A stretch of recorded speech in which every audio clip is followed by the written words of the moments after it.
Good morning, wrestling fans. Welcome to PWR Today. It is Thursday morning. It's August 12th, 2021. The man they call Meathead and the Matthew Thomas of Matthew Thomas's. Nobody's Matthew Thomas more than Matthew Thomas. Good morning, Matthew Thomas. Well, that's a very Matthew Thomas thing to say, and I do appreciate that warm introduction from the man they call Meathead on this wonderful Thursday morning. It is what it is. You know, we got a lot of big stuff coming in. I mean, this is a pretty hype week. I mean, of what we've got going on. You know, we've got the Dynamites, we've got the Rampages, we got the SmackDowns, we got the Raws, we got the Impacts, we got the NXTs. We've got so much going on this week. I want to get to it. But first off, who helps us pay the bills? You know who helps us pay the bills and keep the lights on and, keep the electricity going and, keep the water running? That is collarandelbowbrand.com. It is a line of clothing that you can purchase at collarandelbowbrand.com. And I want to say I was on the site a little while ago, and they've got a very nice looking shirt commemorating the life of beautiful Bobby Eaton. And 100% of the proceeds are going to the Eden family. Fantastic. Yeah, very nice shirt. They, have a habit of doing these wonderful gestures, and definitely go there and pick that up. I'm going to be doing that myself, and head on over there, collarandelbowbrand.com. Promo code LindaK, LINDAKAY, save 10%, and get yourself all clothed up from the fine folks at Collar and Elbow Brand. All right. So, and it's great too, because Collar and Elbow, they've done that. I've taken care of. I mean, obviously, it started off with the Shad Gaspard shirt, and that thing was huge. I mean, there was a backlog, to the point where they had to come out and say, "Hey, we apologize for the delay, but the shirt's going over huge." Yeah. So, absolutely loved it. Let's talk a little news, okay? We're going to be AEW specific, it looks like, for the entire program this morning. Mark Henry, CM Punk, Tony Khan, all part of the hype machine that is coming for Rampage this Friday, 10 Eastern, 9 Central. Mark Henry weighing in on somebody like CM Punk and Daniel Bryan coming to the program. I didn't find Mark Henry's comments to be out of line at all. Basically, he said the same thing a lot of people are saying. Look, if you can get a hold of a talent, a hand, like CM Punk or Daniel Bryan, with their ring psychology, the way they work, I mean, why would you pass on that? These guys had great promos, great feuds in Ring of Honor and, out in the independents. I think they even mixed it up a couple times in WWE. Yeah. So would love to see CM Punk and Daniel Bryan make their way into AEW. So that's Mark Henry's thoughts on Mark Henry. Yeah, no, 100%. And I don't think there's anybody within any of those companies that are not going to, say that. I mean, this would be the biggest get that company has had. The biggest Leo gets? Yeah, exactly. Yep, one of those.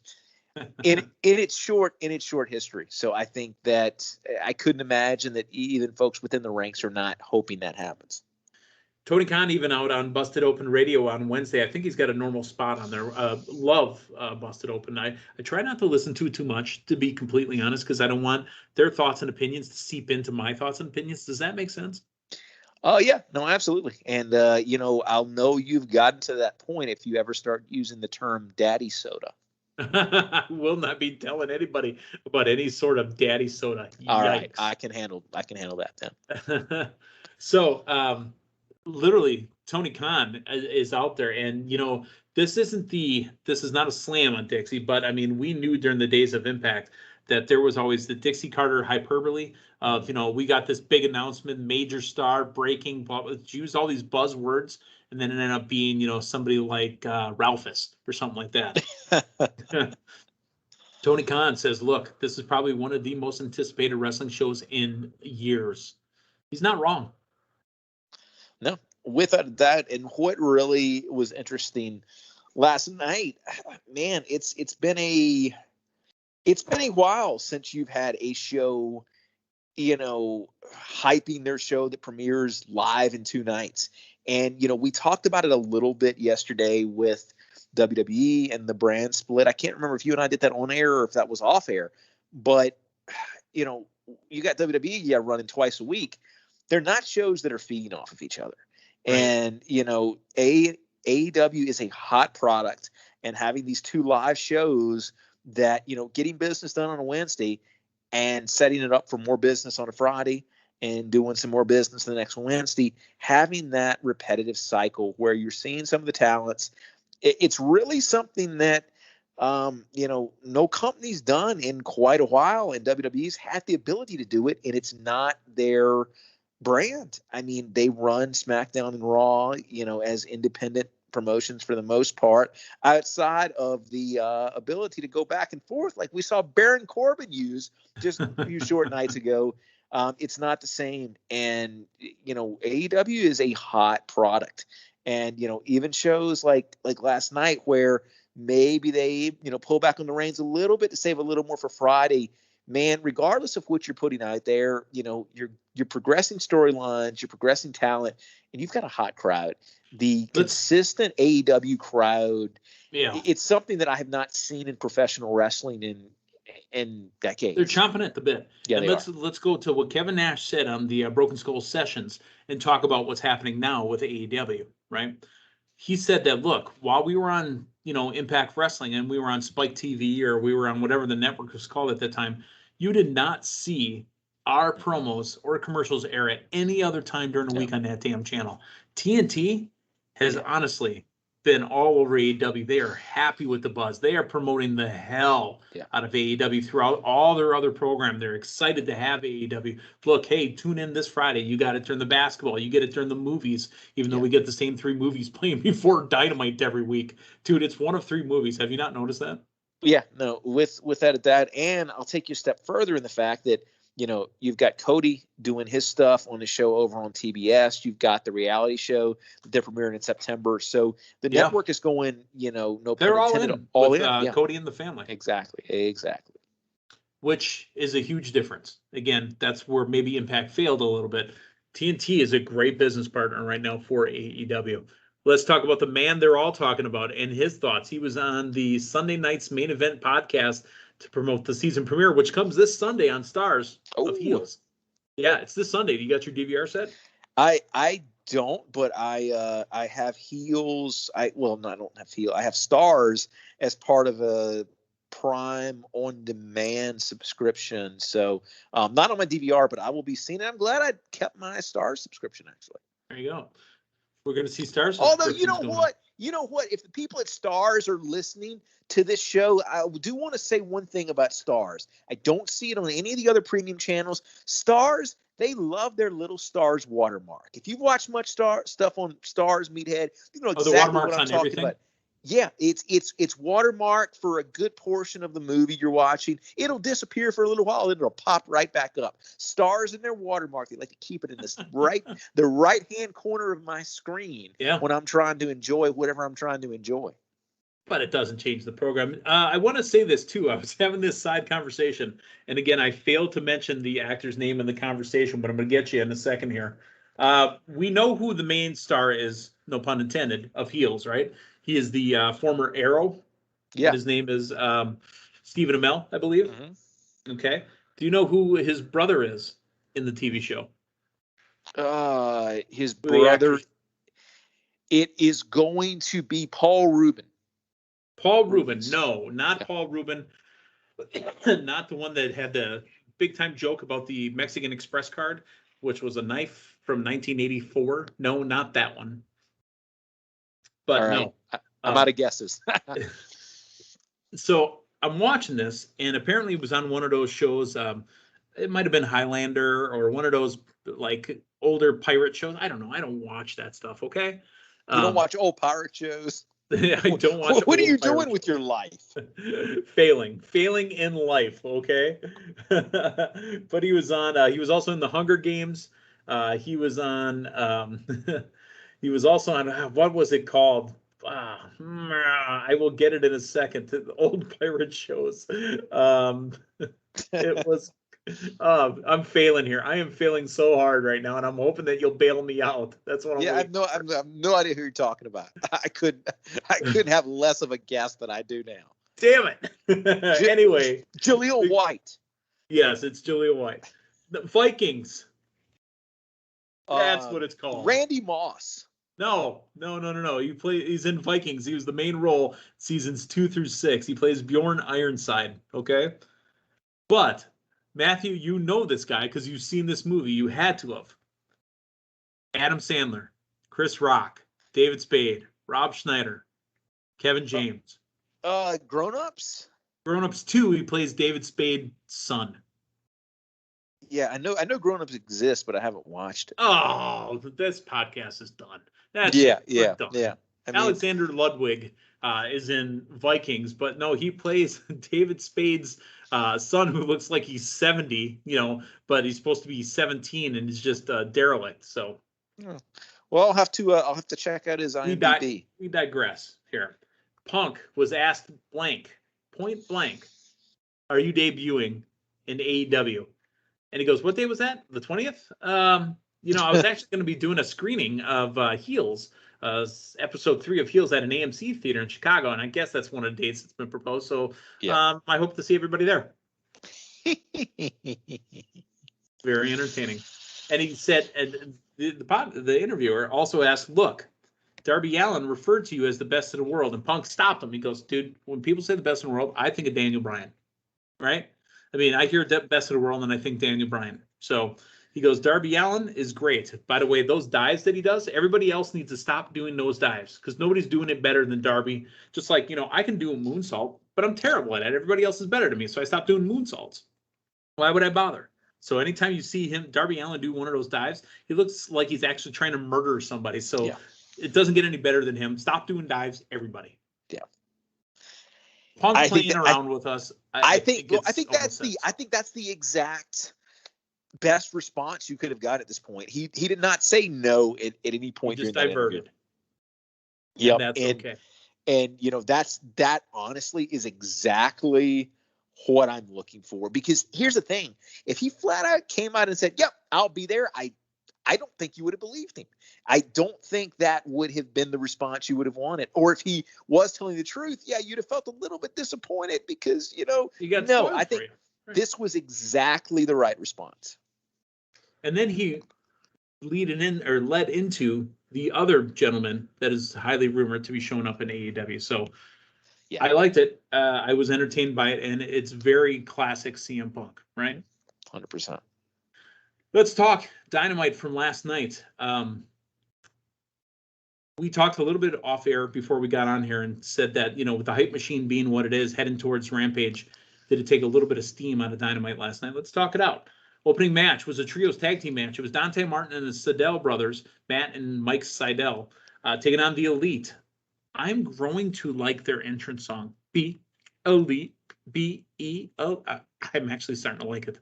Kenny Omega, Matt Jackson, and Nick Jackson, along with Brandon Cutler, Don Callis, and Michael Nakazawa. Your thoughts on the match? You know what? It really stuck out to me in this match. The closing segment, the last 2 minutes or so, the gear that everybody got, but especially the Bucks and Omega got, that next gear, that next level there, that was entertaining wrestling to me.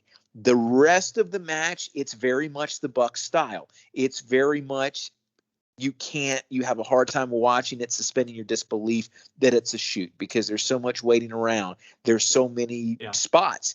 The last little bit, the last minute or two, it reminded me so much of the Bucks and Omega when you had the match of, Hangman and Omega versus the Bucks, like that excellent wrestling that they're capable of.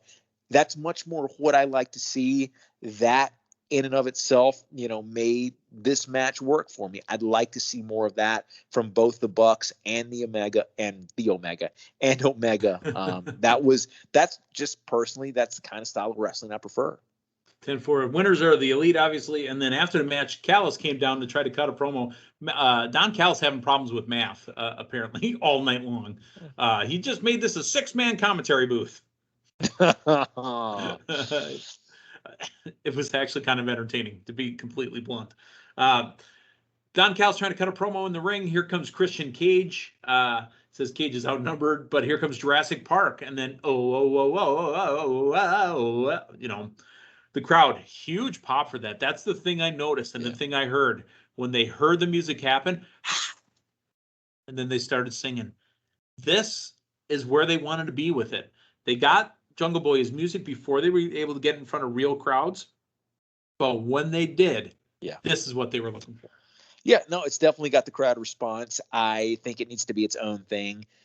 Them palling around with Christian Cage, I understand it, and I understand you're going up against the elite where you've got all these people, but it takes a little something away for me seeing Christian Cage standing across from Omega with Jurassic Express flanking him, and Yeah. I think that.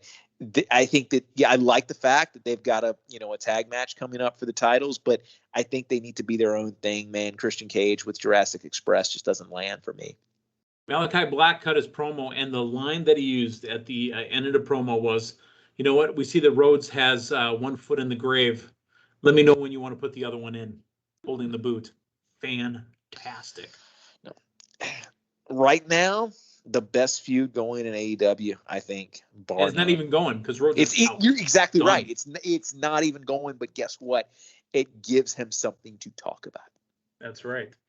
Singles match, Daniel Garcia, along with Jeff Parker, Matt Lee 2.0, taking on Darby Allin with his buddy Sting. Winner of the match, Darby Allin, 2.0 attack Allin, but Sting makes a save. So next week, I believe we're going to be getting tag team match with Sting in action, along with Darby Allin against 2.0. The Death Triangle also letting them know that they are back together and wondering why Andrade El Idolo has their name in his mouth consistently. Pac doesn't know why they're obsessed with him. Here's what I got out of Pac, though. Pac didn't look confident. I don't know if this was an intentional thing for us to catch or it just was off, but there was something to this promo. Yeah, I do hope this takes us to, Pac Andrade. I think that's a money match right there. Sure. Match 3 was trios. It was Chuck Taylor, Orange Cassidy, and Wheeler Yuta, along with Chris Statlander, against the HFO Hardy Family Office. Matt Hardy, Isaiah Cassidy, and Mark Quinn, along with Angelico, Jack Evans, the Blade, and the Bunny. Lots of people out getting appearances tonight. The winner, the HFO Hardy Family Office, Matthew. I'd like to see Matt Hardy pick up a win. There's nothing wrong with that. Seeing him on what has been your flagship television program. I mean, a lot of Hardy stuff on Dynamite recently has been done in the form of promos. I think a lot of the wrestling, has been coming on the other two non-televised shows. So, hey, I mean, at the end of the day, you got Matt Hardy on your TV picking up a win, and he's got a substantial stable with him. I will say that was one thing last night. My goodness, outside of Nyla Rose had a Vicky out there. Was there any wrestler who was just kind of out there by themselves that did not have either a valet, manager, or stable attached? I don't think there was. And yeah. It is what it is. Everybody comes out with somebody else, but it's gang warfare apparently. So speaking of gang warfare, Santana and Ortiz cutting their promo on FTR, and it's kind of back and forth. I don't like it. And I don't need to see that spot again. And I knew it was coming. And I had my hand against my face because I don't want to see the skin stuck to the ring. And I feel the same way because, this was quintessentially a freak accident. And I don't want to see Jericho getting cut with a pizza cutter. But even if you did that, that was a wrestling spot. And I can actually understand featuring that a little bit more than a freak accident. Yeah, thankfully it's featured now because they know he's okay and he's been taken care of. Exactly. It still feels a little bit odd, though. I mean, let's go to WWE, for example. How did Joey Mercury, his wrestling career, basically end? Where he took the ladder to his eyeball. Yeah. And, to say it too, I mean, when Becky had her spot with the busted nose and going to the crowd and stuff, I mean, they ran with that as well, too, Sure. Okay. Chris Statlander with the win over Nyla Rose in a bit of a shocker. I honestly thought that this was Nyla Rose's match. This, to me, was the smartest booking from last night. I was hoping this was the way it was going to go. I don't think much would have been gained over Nyla Rose going over. I mean, she's always going to be a threat to that title. You don't necessarily, need to do much because of the style she wrestles because of her stature. You don't necessarily need to. There's not a lot of getting ready if you want to make her a big contender. Chris Statlander beating Nyla Rose, I think it did a lot more good for Statlander than the opposite would have happened for Nyla Rose. And you know what? Britt Baker, she's still most likely going to be working as a heel. So you need to start grooming faces in that division for her once she defeats Red Velvet. So I think this was a smart move. Let's talk about it. Britt Baker, DMD. I said something to you off air before we started and we, racked our brains for a couple minutes. As far as sports cities go in America, is there any other city besides Pittsburgh that you can think of that keeps one color theme for all their pro sports?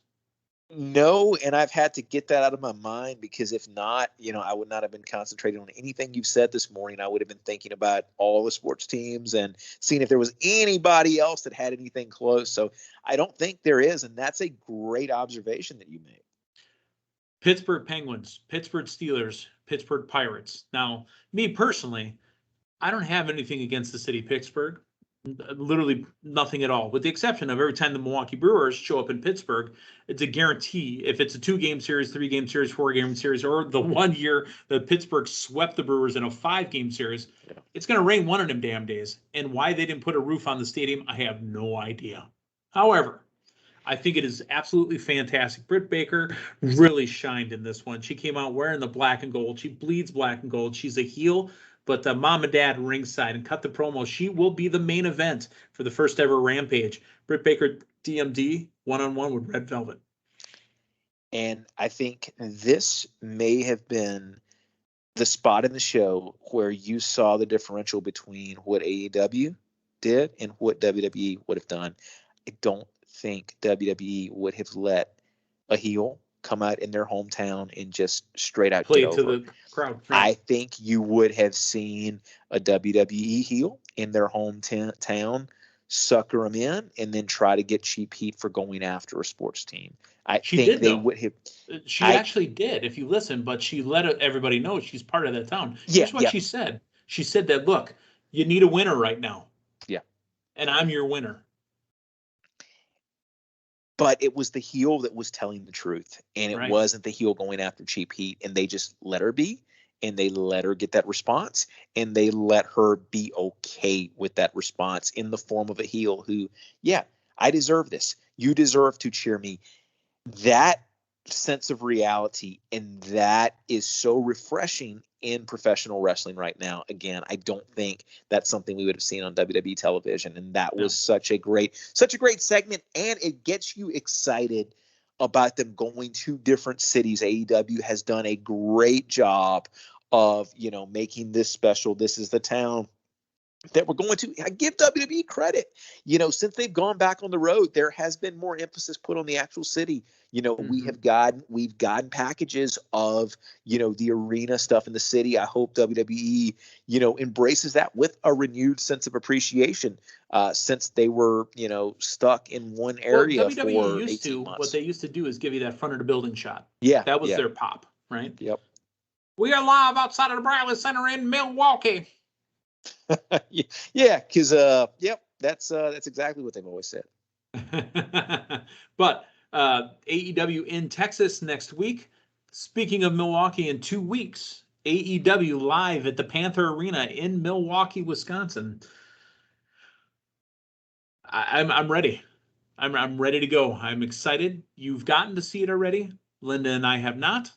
We're excited to see AEW action live on a Wednesday night in Milwaukee.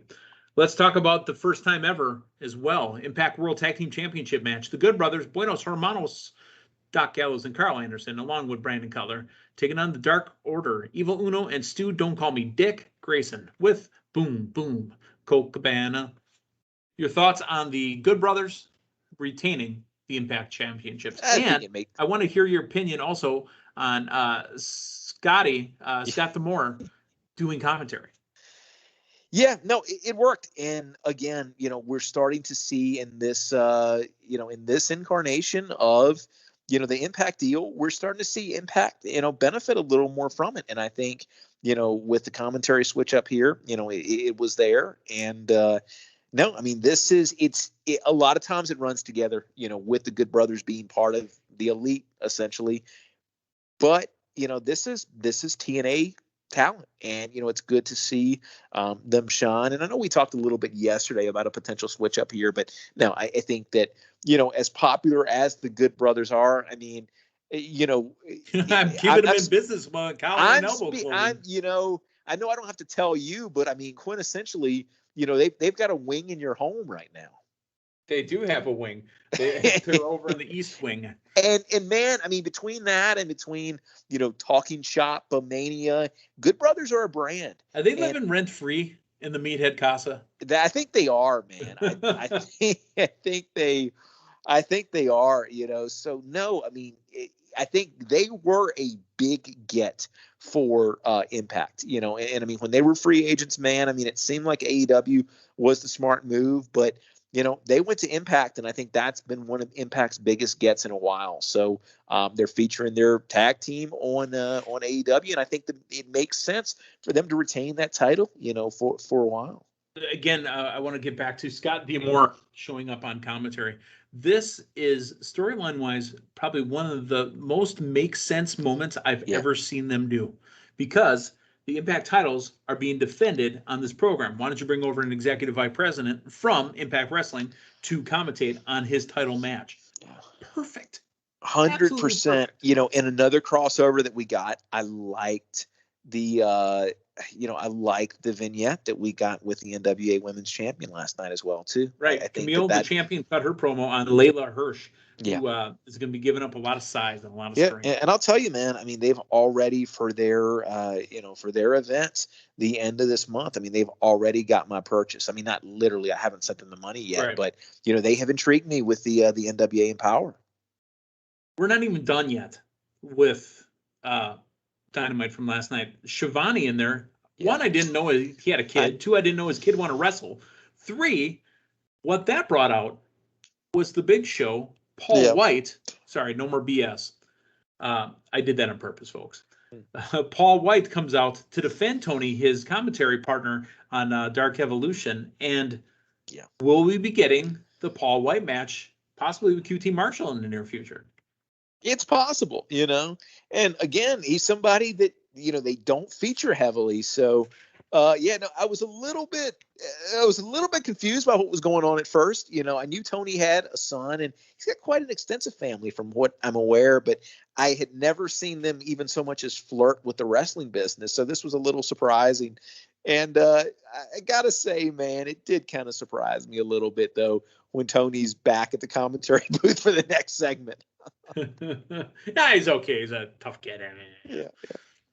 Finally, Labor 4 for Chris Jericho. Jericho and Wardlow with MJF.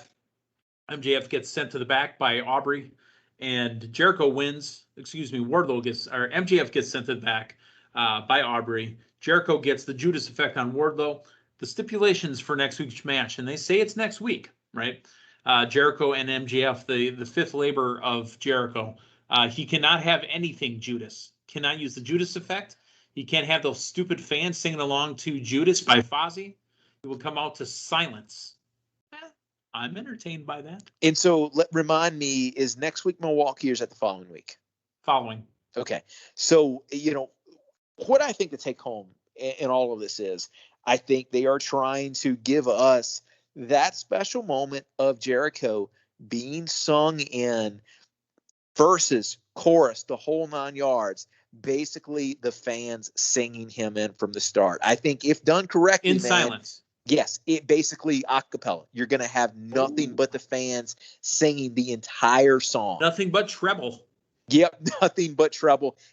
And I think that, because here's the thing. You watch most of the fans. Yeah, you got some people just hitting on the chorus, but I think there's a good portion of that audience that knows the entire song, man. And I think they're gonna be coordinating that thing. He's gonna be sung in. Can I add on to this? I wonder if they turn all the lights off and just one single spotlight, maybe lighters in the air. Yeah. If done correctly, and I have, trust in the fact that, whoever needs to get it going with the AEW production or whatever needs to happen, are you listening? Or organically with the crowd, man, you're going to have one of the coolest moments in professional wrestling theme song history. Matthew Thomas just went inside AEW there. Oh, yeah. No, absolutely. I think that's, and I think AEW, is going to be very thankful for me going inside of them as well. Wow. You even gave him the courtesy of reaching back around to the next segment. They'll probably write me a thank you note. Announced for this Friday's Rampage. The show opens up with the Impact World Championship match. Kenny Omega, Impact Champion, against Christian Cage, who will also have a chance at the. I think this is unique. I really do. I don't think he's dropping, because remember, Christian Cage was an Impact World Champion before. Yeah. AEW TNT Championship match. Miro against Fuego del Sol. If the Sol wins, he gets an AEW contract. Okay. AEW Women's Championship will be the main event. Dr. Britt Baker, DMD, taking on Red Velvet. Next week's Dynamite is going to have the Young Bucks against Jungle Boy and Luchasaurus. Sammy Guevara against Shawn Spears. And a Texas Tornado match, 2.0 versus Allen and Sting. Whew. We're getting there. What are they going to say for Milwaukee? I mean, what's left? And here's the thing. Everything you just announced, Rampage is an hour, right? Yeah. It's a 1 hour show, man. That's freaking shot. And here's the thing, too. I think wrestling fans are foaming at the mouth for 1 hour of concrete, consolidated solid, wrestling. Dominating show. Yeah. Because nobody, it's not. NXT used to do it, and then they went 2 hours. Yeah. It's just not around. But the problem with NXT when they were doing it, it was 1 hour weekly, and you did not have anything to feed into it. AEW's in an interesting position where they can feed a 1 hour show. Yep. And I'm really looking forward to seeing. Matter of fact, all the segments could be made on the Dynamite to feed into Rampage. Yeah, right? 100%. 100%. I'm really curious as to, and vice versa. Something that happens at the end of Rampage could feed into Dynamite. 100%. No, I think you're definitely there. So it's very exciting. And let's go back to Christian Cage for a minute, because he's on his own. You made a very good point in regards to, his Impact lineage, which I don't know why I was not thinking about that. Why that was not the same song there. I believe he used in Impact. Yeah. Christian Cage taking that title from Omega, I think it's possible, and I think it does one of two things. It makes Christian Cage going up against Omega, all out, much more. If he's beaten him once, chances are, if you follow booking, he's not going to beat him there for his other title. But it's possible. It makes him more of a viable threat. And you now have somebody who's taken the title off of Omega. You got a returning Christian Cage to Impact. He's the guy with the lineage there. He's the guy with the star power who's bringing your title back home. If he wins it, then the Impact roster could show up and say, bring it back. Man. I mean, I didn't. You talked me into Christian Cage winning that title. Okay. Well, we're going to have to see what happens. That is a overpacked. Again, we're supposed to do a crisp, clean 20, right? We're at about 33 minutes. And I don't think we touched everything. I mean, our motto this week's been a thick 30. A thick 30. Well, for Matthew Thomas on the man they call Meathead, we're going to talk to you tomorrow, and we're going to get you ready for Rampage, for SmackDown. We've got a lot of stuff coming up. For Matthew Thomas, Meathead, so long, everyone.